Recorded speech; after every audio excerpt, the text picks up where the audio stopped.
Video பார்க்குறதா எல்லாருக்குமே வணக்கங்க. எல்லோரும் எப்படி இருக்கீங்க? இன்றைக்கி நம்ம இந்த வீடியோவில் பார்த்தீங்க அப்படின்னா நம்மளோட கருப்பு போர்க்கோழியை வந்து முட்டையிட்டு முடிச்சிருச்சு. அதை வந்து நம்ம அடையில் வைக்கிறோம். அந்த வீடியோ தாங்க இதில் வந்து பார்க்க போகிறோம். கோழிக்கு பார்த்தீங்க அப்படின்னா அடை வைக்கிறதுக்கு நாங்கள் வந்து இந்த பாத்திரத்தில் தவிடு போட்டு வச்சுருக்கோம். கீழே தவிடு போட்டுட்டு அதுக்கு மேலே வந்து முட்டையை நாங்கள் வந்து அடுக்கி வச்சுருக்கோம். 9 முட்டை வச்சோங்க. இதில் பார்த்தீங்கன்னா இப்போ 8 தான் வச்சுருக்கோம். அப்புறம் லாஸ்ட்டில் ஒன்று கொண்டாந்து வச்சு 9 முட்டையை நாங்கள் வந்து கோழி வந்து அடையில் வச்சுட்டோம். இந்த கோழி பார்த்தீங்க அப்படின்னா நம்ம மிஷின், ஒரு பழைய மிஷின் இருக்குது, அதில் தான் வந்து முட்டை இட்டுக்கிட்டு இருந்துச்சு. அதனால் அதிலே போய் படுத்து கிடந்ததுங்க.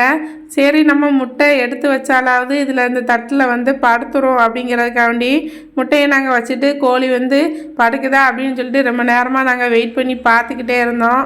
ஆனால் அந்த கோழி பார்த்திங்கன்னா அதில் வந்து படுக்கலை. அது எங்கே முட்டை இட்டுச்சோ அந்த இடத்துல போய் படுக்கிறதுக்கே பாருங்கள் சுற்றி சுற்றி வந்துக்கிட்டே இருந்துச்சு. அதுக்கப்புறம் நாங்கள் அதில் ஒரு பாத்திரத்தை கூட எடுத்து வச்சோம் அதில் போய் படுக்க விடாமல். ஆனால் அது மேலே தான் ஏறிச்சே தவிர முட்டை மேலே வரல. அப்புறம் பார்த்திங்கன்னா அந்த பாத்திரத்தை எடுத்துகிட்டு மிஷின்லேயே படுக்கட்டும் அப்படின்னு சொல்லி விட்டு வெயிட் பண்ணிக்கிட்டு இருந்தோம். பார்த்திங்கன்னா கடைசியில் அது அதே இடத்துல தான் வந்து படுத்துச்சு. அப்புறம் கோழியை வந்து நாங்கள் தான் வந்து பிடிச்சி முட்டை வச்சுருக்க அந்த தட்டில் கொண்டாந்து விட்டோங்க. பாருங்கள் எப்படி வந்து அழகாக படுத்துக்கிடுச்சு அப்படின்ட்டு முட்டையிட்ட இடத்துலையே. இதை நாங்கள் பிடிச்சி உள்ளே போட்டுட்டு வெளியில் ஓடிடக்கூடாது அப்படின்னு சொல்லிட்டு இந்த கூடையை வச்சு நாங்கள் வந்து அடைச்சி போட்டுட்டோம். முட்டையில் படுக்க அப்படின்னு சொல்லிட்டு நாங்கள் ரொம்ப நேரமாக பார்த்துட்டு இருந்தோம். ஆனால் உள்ளே விட்ட உடனே முட்டையிலே படுத்துக்கிடுச்சுங்க. கொஞ்சம் நேரத்தில் பார்த்தீங்க அப்படின்னா முட்டை எல்லாத்தையுமே அதோட வயிற்றுக்குள்ளே வந்து இழுத்து வச்சுக்கிட்டு நல்லா அடைப்படுத்துருச்சு இந்த கோழி வந்து.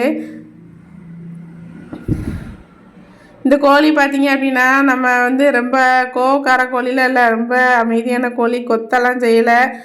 ரொம்ப நேரமாக நான் வீடியோ எடுத்துக்கிட்ட தான் எடுத்துக்கிட்டு இருந்தேன். சில அடைக்கோழி பார்த்திங்க அப்படின்னா கிட்ட நம்ம முட்டையை தான் எடுக்க போகிறோம்னு நினச்சி கையில் கொத்தி விட்ருவானே. இது வந்து கொத்தலை, நல்லா அமைதியாக வந்து படுத்துக்கிடுச்சு.